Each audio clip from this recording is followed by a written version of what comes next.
líder cada mañana en la capital a través de Radio Quito Platinum FM. Saludamos a la doctora Ivonne Núñez, ministra de Trabajo. Vamos a hablar de algunos temas de coyuntura y por supuesto de fondo también. Empecemos por lo que ha sido noticia, el tema del establecimiento del alza salarial. Corresponde a esta época y habrá de empezar a regir el 1 de enero. Es casi imposible que las comisiones sectoriales y a veces los diálogos del sector público, del sector privado y los trabajadores organizados se pongan de acuerdo. Ha tomado ya la señora ministra una decisión. Muy buenos días, bienvenida. Muy buenos días, gracias a usted por brindarme la oportunidad de dirigirme a todos quienes nos escuchan el día de hoy a través de este importante medio de comunicación. Con mucho gusto. Sí, cuando asumimos la cartera de Estado en mi condición de ministra de Trabajo, se convocó de manera inmediata a la comisión tripartita, que es la comisión que legalmente está constituida. Sin embargo, pude detectar que esta comisión, para establecer el aumento salarial al salario básico unificado del siguiente año, exclusivamente se reúne siempre al finalizar el mes de noviembre con un límite hasta el 5 de diciembre. Allí jamás va a existir una negociación. De hecho, la primera queja que presentaron tanto el sector empleador como el sector trabajador es que no habían recibido los informes técnicos, ni del Ministerio de Finanzas ni del Banco Central, informes técnicos que habían sido solicitados a la cartera de Estado. Pensaría que hay que cambiar esa metodología, hacer esas reuniones desde antes para que den resultado cuando se llegue a la fecha límite. Bueno, de hecho ya está cambiada. Llegamos a un acuerdo muy bien convenido y muy bien razonado, tanto con los empleadores y los trabajadores, y determinamos que ahora esta comisión, que la preside evidentemente el Ministerio de Trabajo, no va a esperar el mes de noviembre para reunirse, sino que nos vamos a reunir cada 60 días. Aprovechando. Sí, va a ser un tema dinámico, sí, pero a la vez ir ajustando.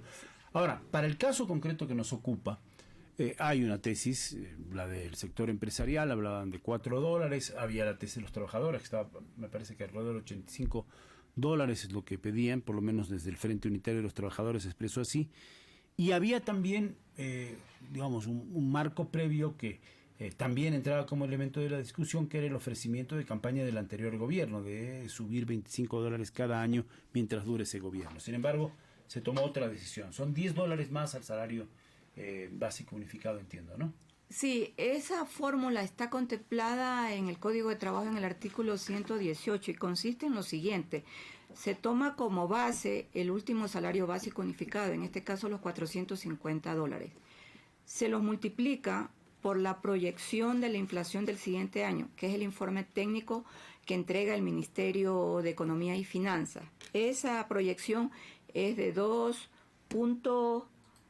Sí, es una indexación. Claro, y de allí se divide para 100. Eso dio como resultado $9.35 de aumento. Entonces nosotros redondeamos a los $10. Esta fórmula la conoce el sector empresarial y la conoce también el sector de trabajadores.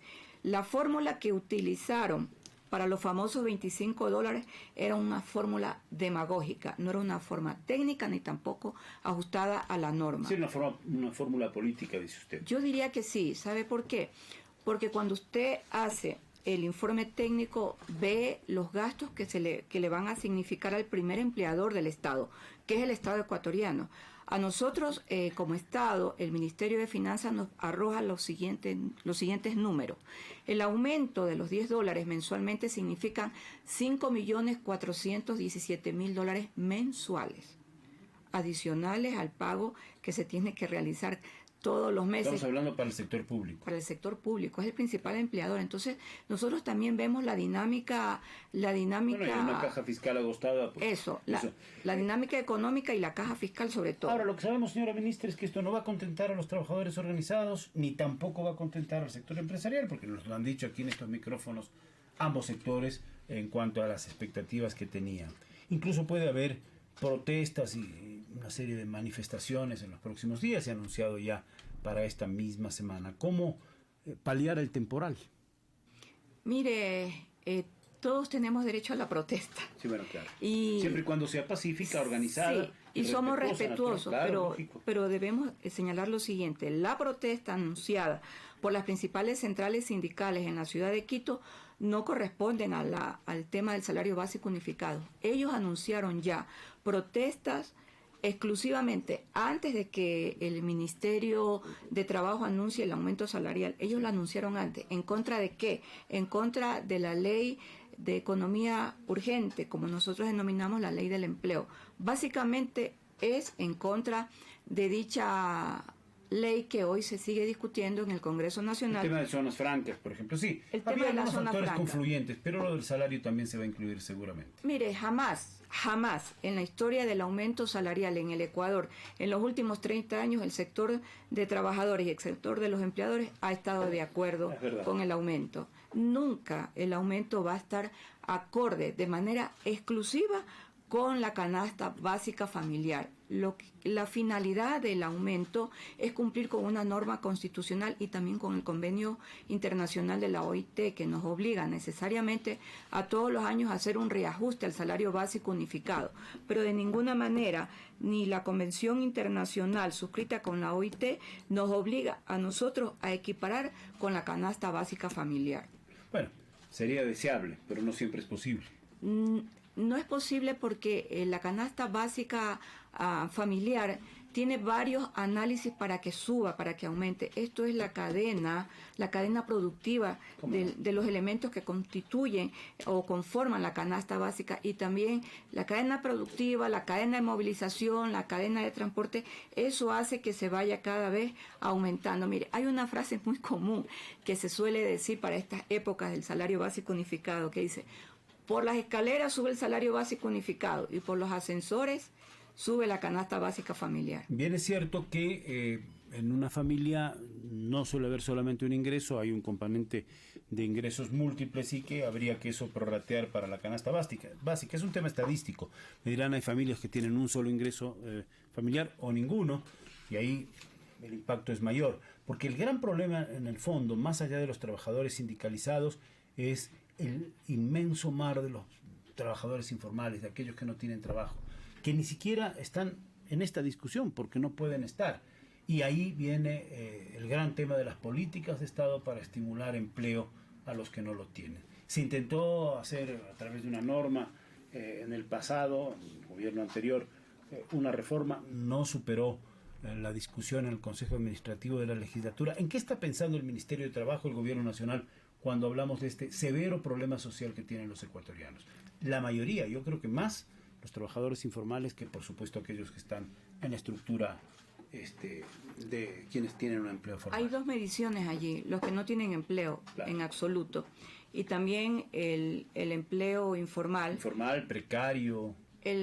Yo me voy a referir al empleo informal. El empleo informal que no tiene barreras de nacionalidad, que no tiene edades, que tampoco tiene sexo.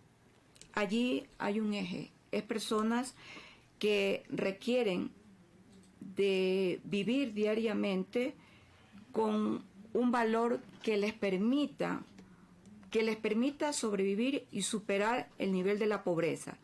Se estima que una persona que viva con $1 diario debe ir a las estadísticas de niveles de pobreza. Y en el Ecuador no alcanza para la subsistencia. Así, y en el Ecuador la informalidad es un tema que lacera la realidad y la historia de este país.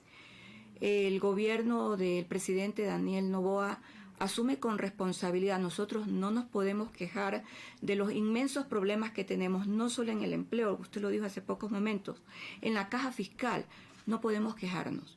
Tenemos que enfrentar estos problemas. Por eso él presenta el primer proyecto de ley con carácter de urgencia, al que denominamos la Ley del Empleo, para aquellos trabajadores que están en el sector de la informalidad, los jóvenes de 18 a 29 años, que entren de manera directa al mercado formal. Por eso hablamos de los incentivos tributarios, es decir, buscamos la forma de ubicar a los informales, a los jóvenes, hombres, mujeres, estudiantes de colegios, estudiantes de institutos técnicos, estudiantes universitarios, que entren al mercado formal y que el sector empresarial coadyuve para ello. Por eso nosotros planteamos las deducciones tributarias. Ahora, ¿usted cree que van a dar resultado? Este es uno de los temas ejes del, como usted ha dicho, del proyecto de ley urgente que envió el presidente Daniel Noboa Sin. Se discute mañana en el Pleno de la Asamblea. Se redactó ya el informe en la Comisión de Desarrollo Económico, el informe para segundo debate. Más allá de lo que ocurra con los votos, pensaría yo que sí hay una atmósfera como para que tenga mayoría ese informe. De hecho, fue aprobado por unanimidad en la comisión. ¿Cómo aterrizar eso para que dé resultados? Es decir, creo que en eso habrá consenso de todos los sectores políticos. Generar empleo joven es muy bueno. Las inmensas necesidades y expectativas de los jóvenes que salen con un título universitario, con gran esperanza, con grandes necesidades, y a veces se encuentran contra ese muro, que no hay empleo, tienen que ir de sector en sector a pedir un empleo, a veces a hacer cosas para las que no han sido capacitados. Entonces eso genera también una gran frustración. ¿Cómo hacer para que eso que está escrito en una ley aterrice en la realidad, señora ministra? Le voy a comentar algo. Yo también fui parte de ese sector. Yo fui obrera también. Obrera en un mercado de Guayaquil, en el mercado Pedro Pablo Gómez. Y me sentí muy contenta el día que conseguí mi primer trabajo. Así que yo era ahí inspectora de 7 de la noche. El problema conozco el problema. Propia realidad. Claro, y cuando ya no tuve mi trabajo vendía libros para seguir estudiando en la universidad. Y cuando me ubicaron como cajera en un supermercado me sentí la mujer más feliz del mundo. Además, yo realizaba mis horas extraordinarias los días sábados y los días domingos. Allí yo voy a decir algo. Cuando el joven consigue trabajo, tiene una infinita e inmensurable alegría, porque puede con eso conseguir muchas realizaciones. Y cuando uno es joven es organizado y tiene esperanza. A mí me permitía en lo personal comprar mis libros. Y quiero decirle algo, compraba mis pantalones, mis blue jeans, porque yo sabía que con el blue jean podía pasar 3 y 4 días seguidos yendo a las universidades. De ahí me ponía mis camisetas y mis chaquetas, porque uno estudiaba siempre en época de verano. Entonces, nosotros cuando venimos de la realidad, conocemos esa realidad y sabemos cuáles son los golpes y los impactos emocionales y humanos. Pero yo le voy a decir que este proyecto de ley le hemos denominado el proyecto del compromiso nacional. No es un compromiso solo del Estado y del gobierno de nuestro presidente Daniel Noboa, es un compromiso del legislativo. Y me emociona sobremanera que la Comisión de Desarrollo Económico, que la preside la asambleísta Valentina Centeno Arteaga, sea integrada en su totalidad por jóvenes, por esta generación que Naciones Unidas determina que está comprendida entre los 18 y 30 años de edad. Me emociona porque la historia los ha ubicado en esa determinación del compromiso histórico. ¿Cómo lo vamos a medir? Nosotros lo vamos a medir con los informes que nos tiene que rendir el sistema de rentas internas. Y el Ministerio también. El Ministerio de Trabajo hace el registro de los contratos laborales. Así que esperamos dentro de poco tiempo abrazar y dar con alegría al país los primeros informes de quienes han logrado su primer trabajo. Señora ministra, me parece haber escuchado en medios de comunicación estos días pasados que pensaría usted que en un par de meses ya se empiezan a notar los primeros efectos de esta norma, el estímulo que se quiere dar para el empleo joven. Sí. ¿En qué fundamenta esta? Porque la norma entra en vigencia en el momento en que se publica en el registro oficial y de allí tenemos el reglamento. Pero no necesariamente... El reglamento lo van a tener ya preparado pronto. Sí, pero no necesariamente tenemos que esperar el reglamento para poner en vigencia y en práctica la ley. Nosotros nos fundamentamos en el momento en que el sector empresarial, con el que ya hemos venido conversando y dialogando permanentemente, nos dé las primeras señales de incorporación de jóvenes al trabajo. Mire, a la ley le llaman que es una ley discriminatoria porque solo habla de jóvenes. Y yo me pregunto, ¿acaso también no se dijo lo mismo con la ley Violeta, que era una ley discriminatoria y eminentemente feminista? Nosotros hemos tenido como sociedad que observar cómo se han ido incorporando en las legislaciones las debidas atenciones a sectores sociales vulnerables y permanentemente abandonados. ¿Por ejemplo, la ley para estimular la economía violeta, piensa que dio resultados? Mire, hablar de la ley de economía violeta con una reglamentación que fue expedida recién, a pocos días de la posesión del presidente Noboa, a mí me deja una lectura que no hubo un seguimiento. No hubo un seguimiento oportuno. Exacto, no hubo un seguimiento adecuado, porque la ley generó expectativa. Pero esta ley responde esta ley responde a un cumplimiento de convenio internacional, que es un convenio de hace más de 33 años, el convenio Belém do Pará, que identificó que una de las razones por las cuales las mujeres son víctimas de violencia es por la falta de independencia económica. Claro. Y la ley, la convención identificaba que debía existir internamente en cada sociedad el implemento de la normativa para que más mujeres rompan esa dependencia y comiencen a manejar sus propios recursos económicos. La independencia económica, claro, también la convención habla de un elemento primordial, que es el elemento de la educación. Entonces, para eso, tanto el Ministerio de la Mujer como el Ministerio de Trabajo vamos a elaborar de manera conjunta talleres y cursos a través de restituir las capacidades y los fines del SECAP. Claro. El SECAP lo han destruido enormemente y vamos a hacer caminar. Y antes tenía cooperación internacional, equipos. La verdad es que era una institución ejemplar, pero se la dejó morir.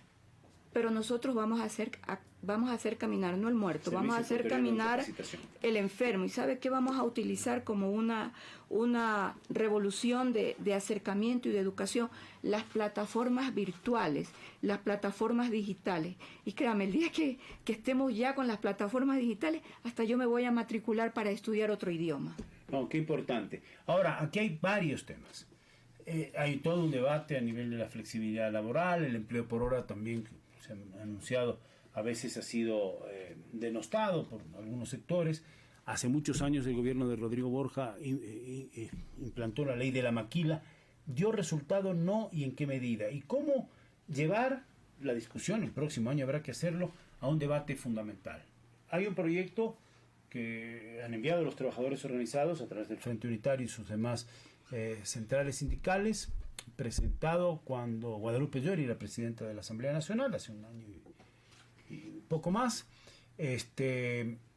Hubo otra serie de proyectos que están en la comisión. El gobierno tiene su propia idea de una reforma al Código Laboral. Se dice que es obsoleto, que tiene muchos años, que hay que ponerlo a tono.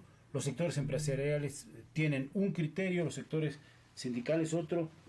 ¿Se va a hacer una reforma laboral? ¿Piensa usted? ¿Se alcanzará en el periodo de este gobierno? ¿Cuál es su criterio, señora ministra? Mire, en el proyecto de elaboración del nuevo Código Orgánico Laboral se avanzó, yo diría, en un 50%, con los aportes de todos los actores sociales e involucrados en el tema.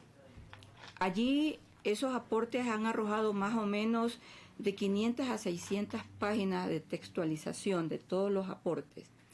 Yo creo que en la medida en que se va evolucionando internamente en el legislativo, hay que retomar, hay que continuar con este proyecto de elaboración del nuevo Código de Trabajo. El gobierno no va a desestimar entregar aportes que a través del Ministerio de Trabajo evidentemente vamos a tener que realizarlo.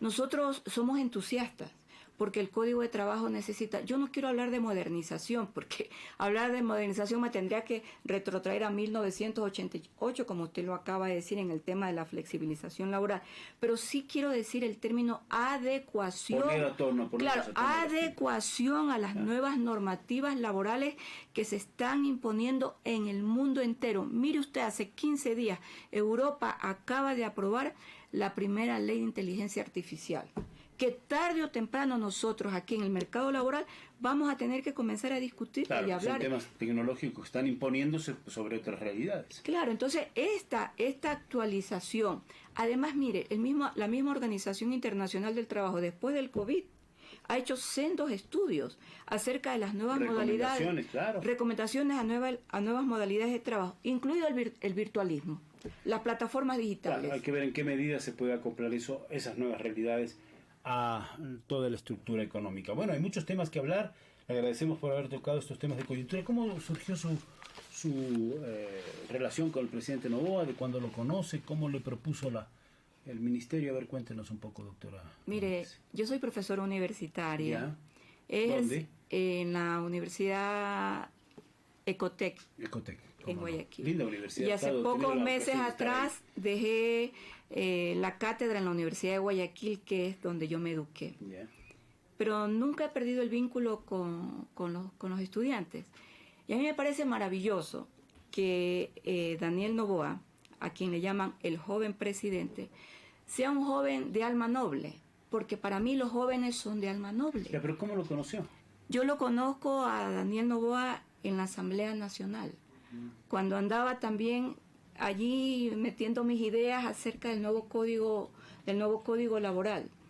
Y me acerqué, lo vi en los pasillos y le dije que me parecía que él representaba la nueva esperanza de los jóvenes, estos jóvenes que no se encuentran contaminados con la política tradicional. Creo que mis palabras fueron bien concebidas por parte de él. Bueno, yo sí. Mire, todo ser humano tiene de alguna u otra manera alguna inclinación ideológica. Su derecho, por cierto. Y su inclinación política. ¿Y cuál es la suya? Yo fui una dirigente política por muchos años cuando fui dirigente universitaria. Eso me llevó a convertirme en la primera mujer presidenta de la Asociación Escuela de Derecho allá en el año 1992, hace más de 30 años, cuando la situación era muy candente. Yo formé un frente, primero el Frente de Mujeres, qué loca formando un Frente de Mujeres en 1988 porque gané la presidencia en 1992. Y formamos un frente de estudiantes de izquierda. Y muchos dirigentes de izquierda decían, ustedes han logrado lo que nunca se ha logrado en la Universidad de Guayaquil. Eso me llevó a mí a hablar, ¿sabe de qué yo hablaba en 1992? De los derechos humanos. ¿Sabe de qué yo hablaba en 1992? De la posibilidad de que los estudiantes comenzaran a estudiar altos estudios a través de la maestría y de los diplomados, que de eso no se hablaba en el Ecuador. Es verdad. ¿Tuvo militancia partidista? Partidista no, pero militancia juvenil social, universitaria sí. Bueno, ahora tengo la militancia ecuatoriana. Ahora le toca estar en el gobierno, qué tarea tan difícil. Yo amo de nuevo la tarea en el ministerio. ¿Cómo la toma? Yo me siento feliz, contenta, porque cuando trabajamos en lo que conocemos y defendemos lo que sabemos, lo hacemos con pasión. Muchas gracias, la doctora Ivonne Núñez, ministra de Trabajo. Vamos a la información deportiva, Liga Deportiva.